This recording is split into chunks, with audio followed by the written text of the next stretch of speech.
할렐루야. 이 건축을 할 때 보면 건축의 기본 5개의 공정이 있습니다.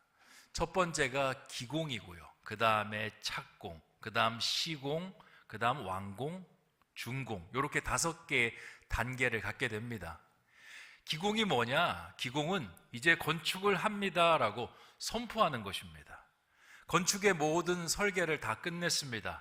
이제 이 건물을 건축할 건축회사도 입찰을 통해서 다 맞춰졌습니다. 그러면 사람들을 초대해서 이제 건축을 시작합니다라는 기공식을 엽니다. 이때 이 테이프 커팅식도 하고요.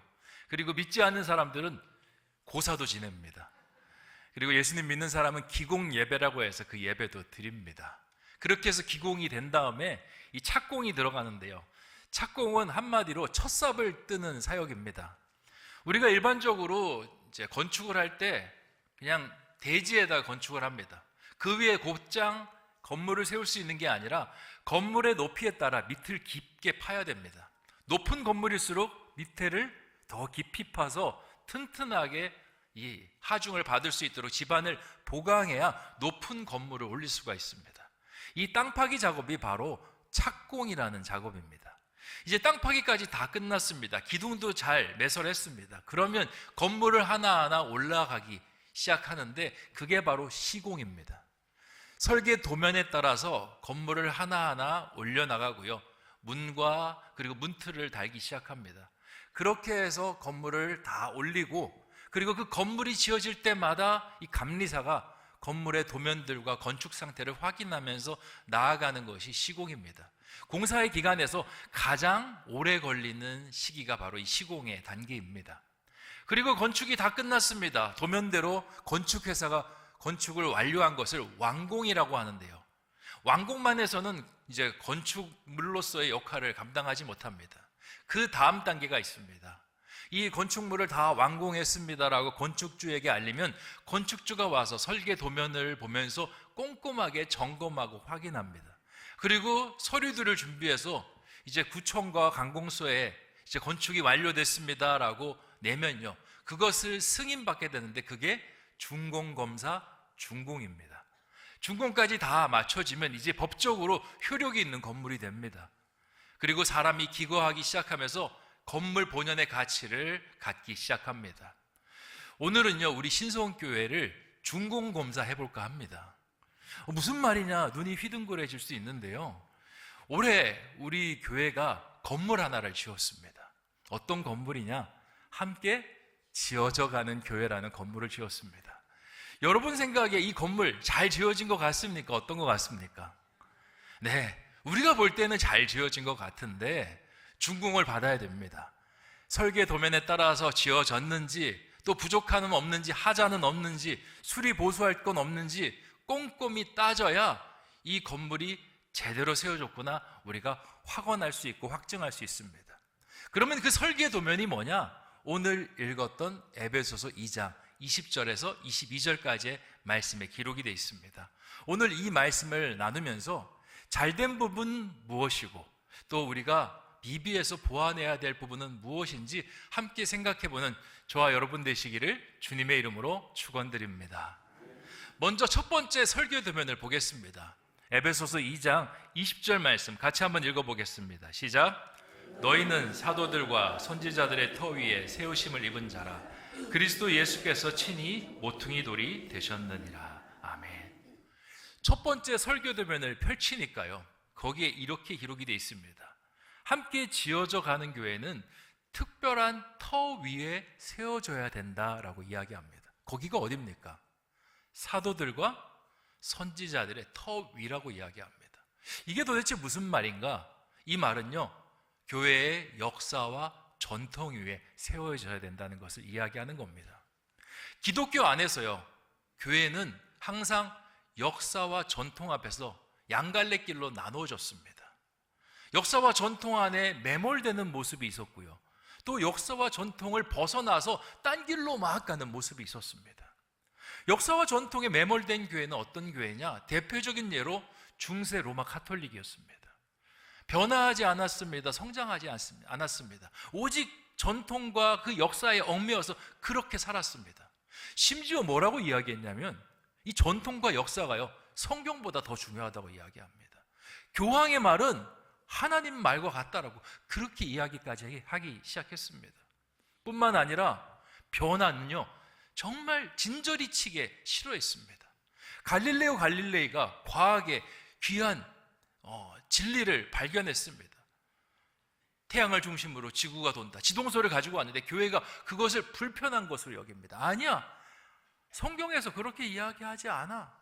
그리고 성도들이 막 성령 충만해서 말씀을 갈구하는데 이걸 좋게 보는 것이 아니라 성도들이 저러면 안 되는데 사제들의 자리를 위협하네, 그렇게 보면서 그들을 누르고요, 그들을 성경을 못 읽게까지 하는 일들을 벌였습니다. 그러다 보니까 어떻게 됩니까?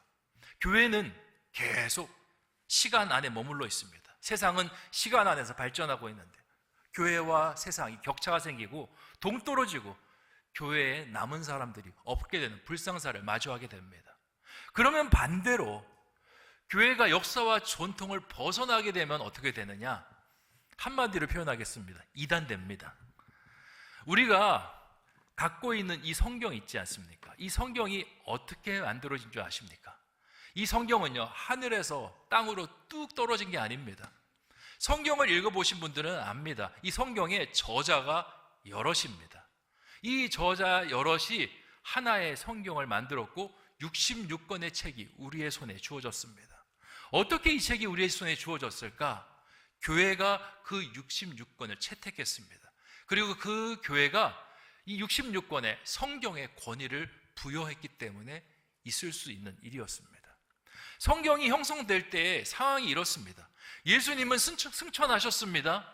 예수님의 말씀을 직접적으로 받은 제자들 다 하늘나라 올라갔습니다. 그러고 나니 어떤 문제가 생겼냐? 예수님의 글이다, 예수님의 말씀이다, 사도들의 글이다, 사도들의 말씀이다 라고 이야기하는 책들이요, 우후죽순으로 쏟아져 나오기 시작했습니다. 그것이 교회 안에 이단을 만들어내고 사람들을 흔들어 놓기 시작합니다. 주후 3세기에 이러한 책들이 우후죽순으로 나왔는데 그 책들의 숫자가 280권이 넘는다고 합니다. 교회의 교인들이 이 책에 현혹되어서 잘못된 길로 막 빠져나갑니다. 교회가 어려움을 겪습니다. 그러자 교회의 지도자들, 각 지역에 있는 지도자들이 한데 모여서 이 문제를 가지고 토론을 합니다. 성경이 너무 많으니 우리의 신앙이 다 나눠집니다. 우리가 일관된 신앙, 바른 신앙을 갖기 위해서는 정확한 성경이 필요합니다. 그리고 성경을 골라내는 작업을 합니다. 역사와 전통에 그 받았던 지혜의 말씀들, 그리고 알고 있는 하나님에 대한 말씀들을 토대로 성경을 이렇게 저렇게 읽어보고 연구하기 시작합니다. 그러면서 66권의 책이 완성이 되었습니다. 그리고 완성한 다음에 한 가지 단서를 붙입니다. 이 책을 해석할 때에는 절대적으로 교회의 전통과 역사의 빛 안에서 해석해야 됩니다라고 이야기했습니다. 그래서 성경이 66권이 만들어지게 된 겁니다. 교회는요, 역사에 매몰되지 않으면서도 동시에 역사를 빗나가면 안 됩니다. 그러면 어떻게 하면 그 두 가지 상황을 다 포함할 수 있는 상황을 만들어낼 수 있을까? 그건요, 역사와 전통이라는 터 위에 교회를 세우는 것입니다. 우리 신성교회도 역사와 전통이 있습니다. 그거 아십니까? 1대1 목사님과 성도들이 전도하면서 일구었던 개척교회라는 전통이 있습니다. 그리고 2대 이수 목사님과 우리 성도들이 말씀으로 훈련받고 여러 가지 신앙 프로그램으로 훈련받았던 훈련된 교회라는 그 전통이 있습니다. 함께 지어져 가는 교회는요, 그 전통의 터 위에 세워졌던 그런 교회입니다. 1년을 돌아보면 이 함께 지어져 간 교회가요, 너무 많은 일들을 이루었습니다. 올해 우리 교회에 새 가족이 몇 명 온 줄 아십니까? 제가 1부 때는 111명이 왔다라고 그렇게 이야기했는데요, 2부 때는 112명이 왔습니다. 어떤 변화가 있었겠습니까? 1부 때 새 가족이 왔습니다. 112명의 새 가족이 왔고요, 그리고 새 가족 환영회 때 간증하는 거 들으셨죠? 얼마나 뜨겁게 간증하는지 모릅니다. 듣는 성도님들이 오랜만에 그 초심으로 돌아가서 눈물을 왈칵 쏟는 일들이 있었습니다. 공예배 자리마다 성도들이 채워지는 은혜가 있었고요. 기도하는 목소리마다 울려 퍼지고 그리고 간절함이 묻어나오는 그 기도가 있는 교회가 되었습니다.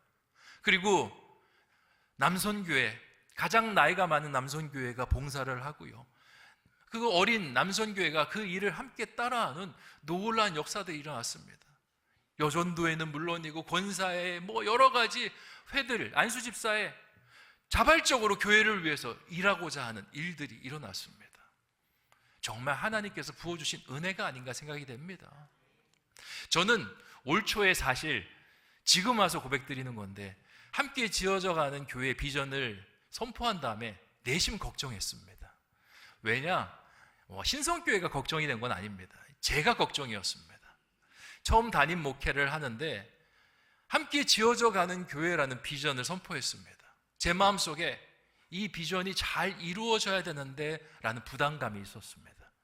또 한편으로는 내가 이 비전을 잘 이룰 수 있을까? 불안감이 있었습니다. 그런데 1년이 지난 다음에 이게 기후였습니다. 저는 처음이었지만 우리 신성교회는 처음이 아니었습니다. 52년이라는 믿음의 터 위에 아름답게 뭐든지 세울 수 있는 준비가 된 교회였습니다. 그렇기 때문에 함께 지어져가는 교회가 아름답게 세워질 수 있었던 것입니다. 올 한 해 참 제 마음을 감동시키는 일화들이 많은데요. 기억에 남는 일화가 있습니다. 우리 유아마을 선생님들과 면담을 했던 일화입니다. 유아마을이요, 몇 달 전만 해도 위기를 겪었습니다. 이번에 유치부로 올려보내는 애들이 많고요. 반대로 유압으로 유입되는 애들이 적었습니다. 그래서 따지고 보니까 한 서너 명의 애들만 이제 유아부 생활을 할 것과 같다라는 그런 예측이 나왔습니다. 고민이 됐습니다. 3, 4명 이 아이들을 대상으로 부서를 운영하는 것이 맞는가? 선생님들도 동력이 떨어지고 여기 사역자를 초빙해서 또 여기 부서를 섬긴다라는 것이 과연 효율적인 일인가? 요즘 추세가 유아부, 유치부가 통폐합하는 추세인데 우리 교회도 그런 수순을 밟아야 되는 것이 아닌가라는 고민을 제가 했습니다. 그래서 먼저 유아마을 선생님들과 면담을 가졌습니다. 선생님들 잘못이 아닙니다. 요즘 인구가 감소하고 있습니다. 어쩔 수 없이 교회들마다 유아, 유치부를 통폐합하고 있습니다. 내년에 인원이 적으니까 통폐합하는 거 어떻겠습니까? 라고 제가 물었습니다. 그랬더니 뭐라고 대답한 줄 아십니까? 목사님, 아이들이 적더라도 유아부를 섬길 수 있도록 허락해 주셨으면 좋겠습니다. 유아부 아이들이 비록 적더라도 유아부와 유치부는 엄연히 다릅니다. 그 아이들에 맞는 교육이 필요하고 섬김이 필요합니다. 부서 사역자 안 뽑아주셔도 괜찮습니다. 유치부 전도사님이 설교 한 번만 해주시면 좋겠고요. 나머지 부서를 운영하고 하는 거 우리 선생님들이 으쌰으쌰하고 기도하면서 운영해 보겠습니다 라고 대답하는 겁니다. 여러분, 이 이야기를 들으면서 마음이 어떻습니까? 뭉클해지지 않습니까? 제가 이 이야기를 들으면서 가슴이 뭉클해졌습니다. 여러분, 유아부 예배실 가보셨습니까? 한번 가보십시오. 얼마나 아기자기하게 꾸며진지 모릅니다. 그 모든 장식들이요, 다 선생님들이 한 겁니다. 선생님들이 가위로 자르고 오리고 밤 늦게까지 그렇게 헌신하여서 다 그 장식들을 아이들을 위해서 만들어 놓은 겁니다. 그리고 유아부를 이끌어 나간다고 하지만 그냥 이끌어 나갈 수 없습니다. 유아부는요, 특징이 있습니다. 부모님이 함께 있습니다. 부모님이 붉고 가는 눈동자로 선생님을 보고 있는 부서입니다. 그러니까 허투루 할 수 있습니까? 허투루 못합니다. 그런데 그 사역을 감당하겠노라 의지를 불태웁니다. 저는 이것을 보면서 우리 신성교회는 진짜 함께 지어져가는 교회다라는 생각을 했습니다. 왜냐? 선생님 내려놓는 거 그게 훨씬 편하지 않겠습니까? 이 사역자 없이 부서를 운영한다는 건 내가 사역자 짐까지 지면서 가겠다라는 그 의지의 표명입니다.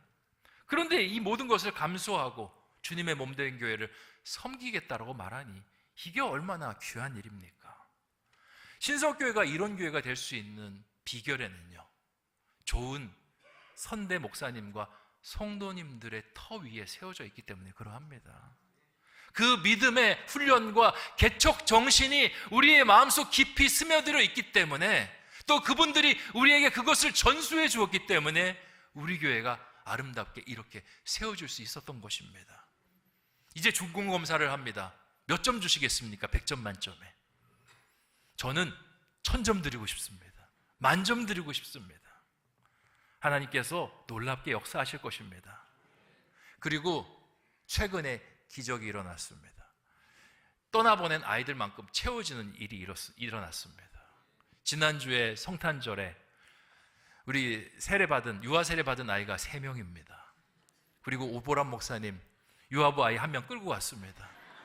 나간 만큼 채워졌습니다. 하나님께서 우리 가운데 그렇게 역사하실 줄 믿습니다. 두 번째 함께 지어져가는 교회 설계 도면을 보면 그 교회는 건물마다 서로 연결되어서 하나님의 성전으로 지어져 나간다라고 기록하고 있습니다. 2장 21절 말씀 함께 읽어보겠습니다. 시작. 그의 안에서 건물마다 서로 연결하여 주 안에서 성전이 되어가고. 아멘. 여기서 건물마다 서로 연결된다라는 건 성도가 성도와 서로 연결되고 연합하여서 함께 공동체를 이루는 모습을 이야기합니다.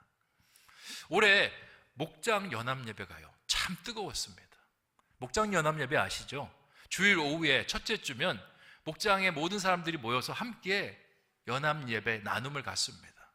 한번 나눔을 드리면요, 시간 가는 줄 모릅니다. 얼마나 와글와글 시끌벅적한지요. 제가 개입해서 그만하십시오라고 이야기해야지 그 목장 모임을 멈출 수가 있었습니다.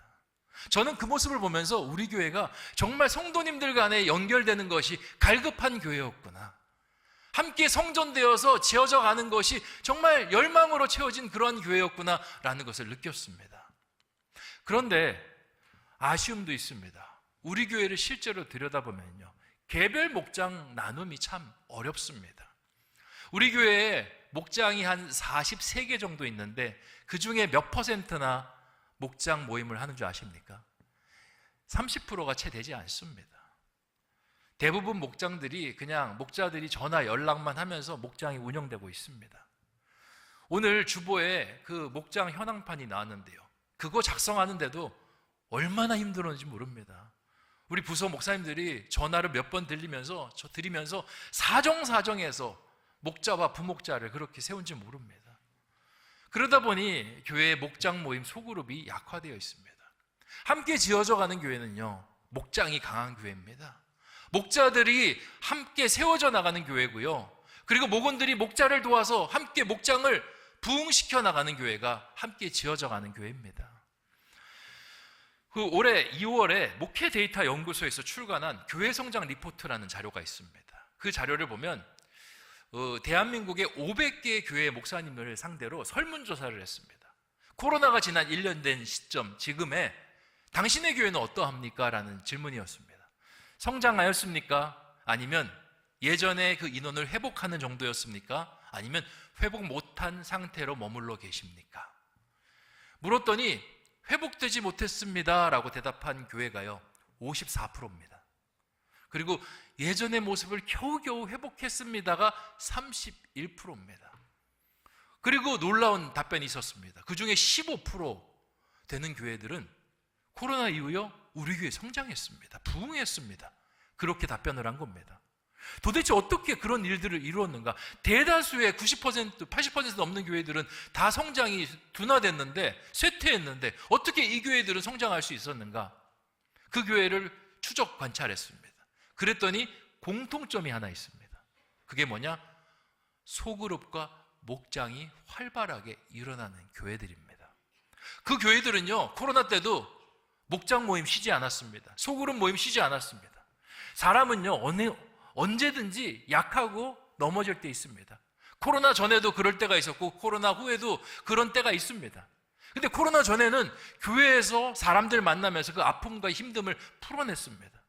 우리도 알잖아요. 어렵고 어깨가 축 처져 있을 때 어떤 분이 오셔서 집사님 힘내세요, 기도하고 있습니다.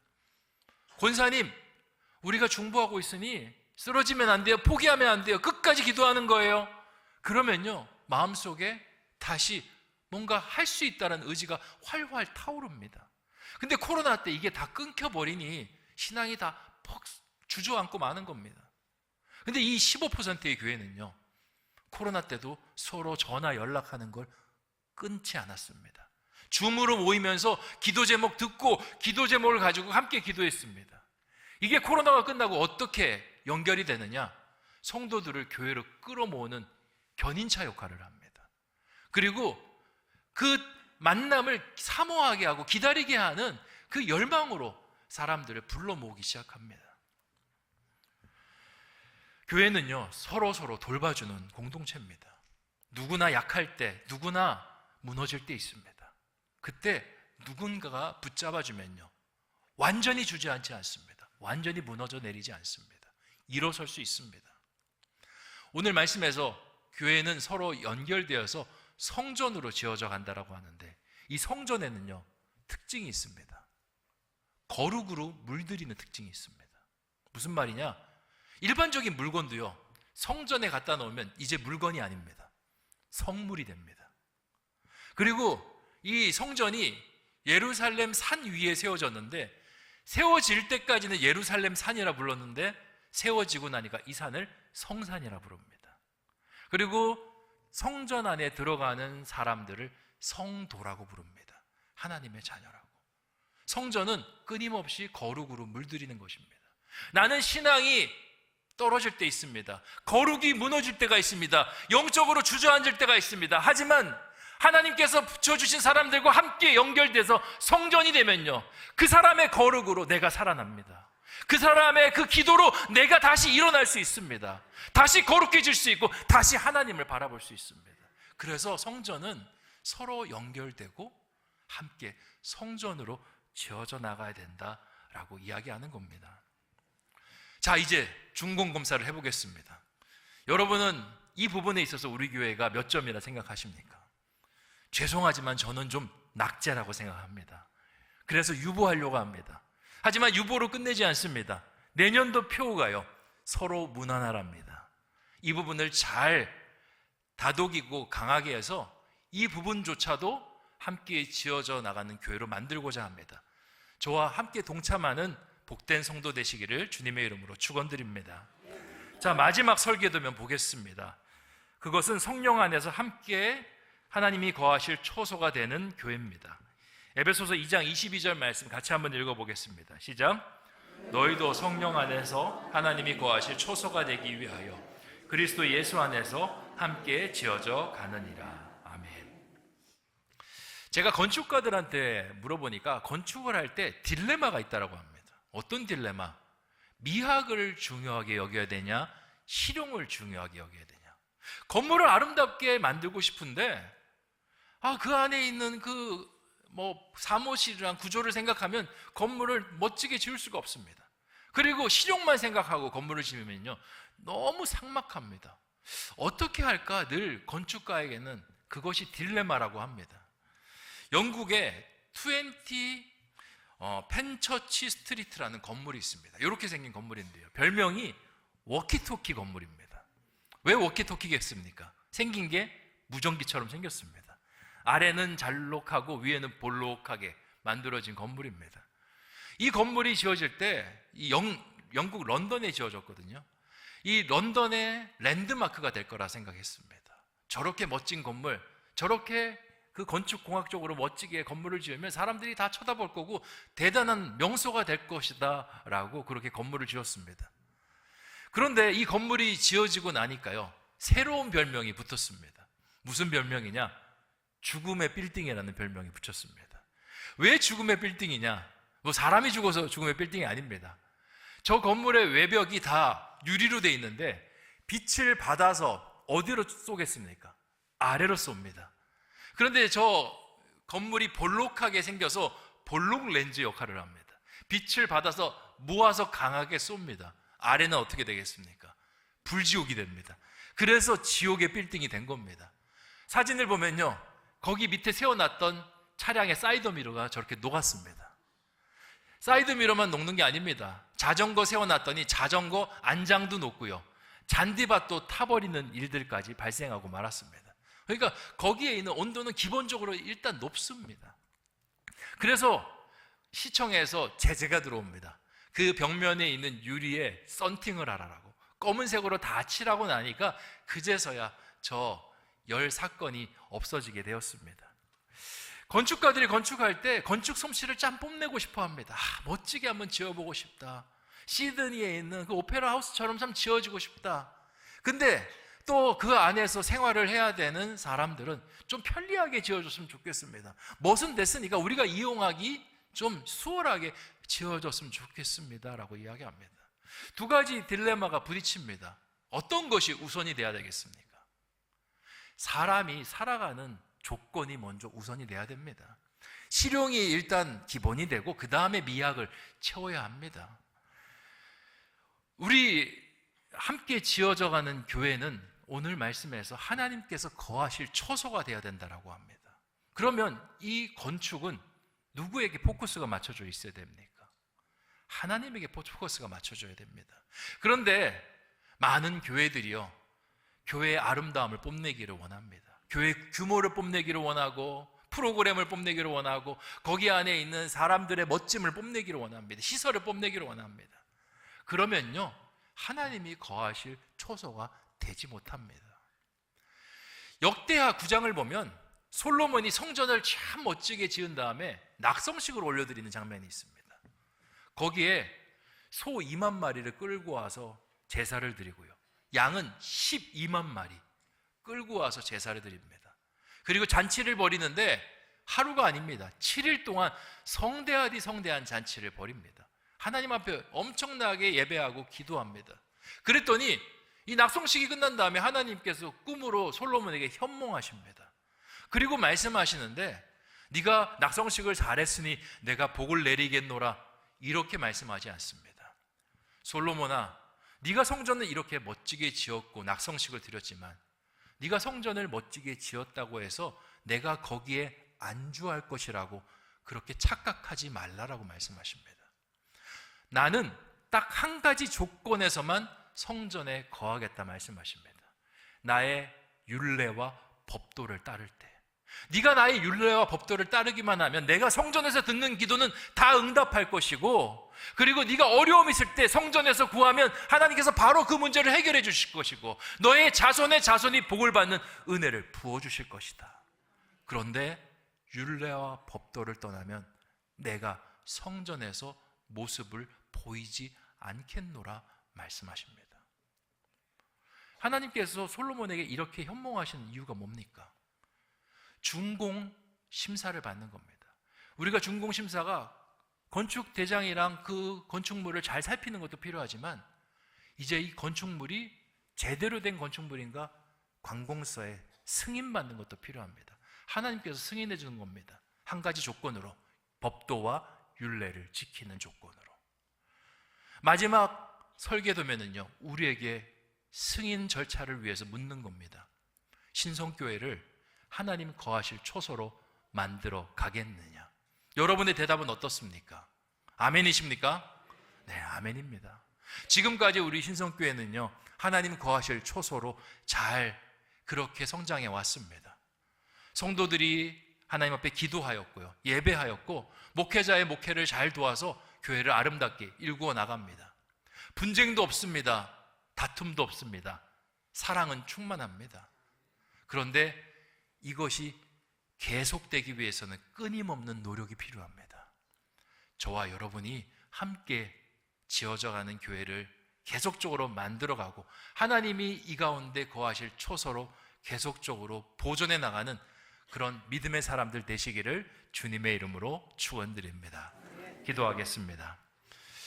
좋으신 아버지 하나님, 오늘 함께 지어져가는 교회를 중공검사해봤습니다. 1년 동안 어떻게 지어져 갔나 봤더니 우리의 생각보다 너무 멋지게 잘 지어진 부분도 있습니다. 하지만 아직 미비하고 중공검사의 판정이 유보가 되는 부분도 있습니다. 좋은 부분은 잘 살려가게 하여 주시고, 약한 부분은 함께 노력해서 채워나가는 우리 신성교회 되게 하여 주시옵소서. 무엇보다도 신성교회에는 하나님이 거하실 초소입니다. 하나님의 법과 율례를 따르게 하여 주시고 교회를 건강하게 화목하게 우리가 노력해서 같이 지켜낼 수 있도록 도와주시옵소서. 예수님의 이름으로 기도하옵나이다.